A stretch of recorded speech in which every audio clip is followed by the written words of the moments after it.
જય શ્રી કૃષ્ણ મિત્રો, ચાલો ભયંકર ગરમીમાં આપણને ઠંડક આપતું અને લૂથી બચાવતું એવું આપણે કાચી કેરીનો બાફલો બનાવીશું.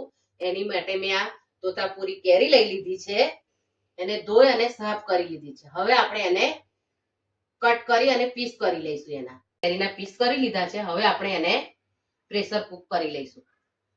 કેરીના ટુકડા ઉમેરીશું, આપણે એક ચમચી મીઠું ઉમેરીશું. હવે આપણે એને 2 વિસલ થવા દઈશું. આપણી કેરી સરસ બફાઈ ગઈ છે, એને ઠંડુ થવા દઈશું. આપણો 1 વાટકી કેરીનો પલ્પ છે.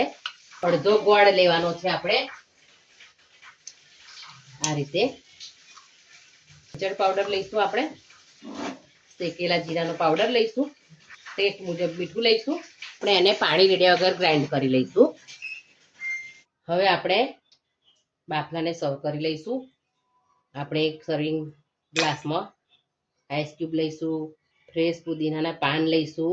પણ તમને મન થાય ત્યારે તમે 5 જ મિનિટમાં આ બાફલો બનાવીને પી શકો છો. 2 ચમચી પલ્પ લેવાનો છે, ઠંડુ પાણી ઉમેરવાનું, ફટાફટ હલાવી અને સર્વ કરી લેવાનું છે.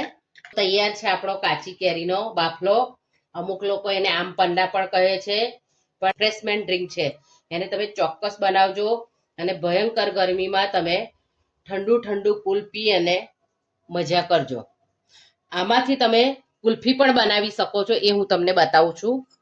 આ બાફલાના સિરપમાંથી તમે ખાટી મીઠી કુલ્ફી પણ બનાવી શકો છો, જે બાળકોને ખૂબ પ્રિય હોય છે. એની માટે આ આપણે બાફલાનો પલ્પ લેવાનો છે અને એમાં ફ્રેશ પુદીનાના પાન ઉમેરવાના છે. પછી હવે આપણે કુલ્ફીનું મોલ્ડ હોય એમાં આપણે એને લઈ લેવાનું છે.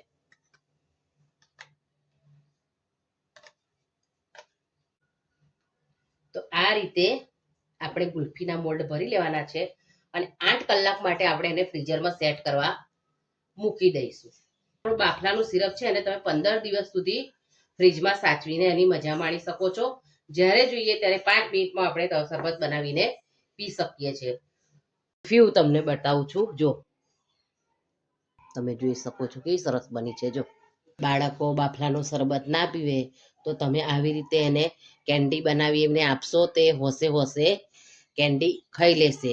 ચોક્કસ આ ઉનાળામાં બાફલાના સિરપમાંથી કેન્ડી જરૂર બનાવજો અને બાળકોને આપજો.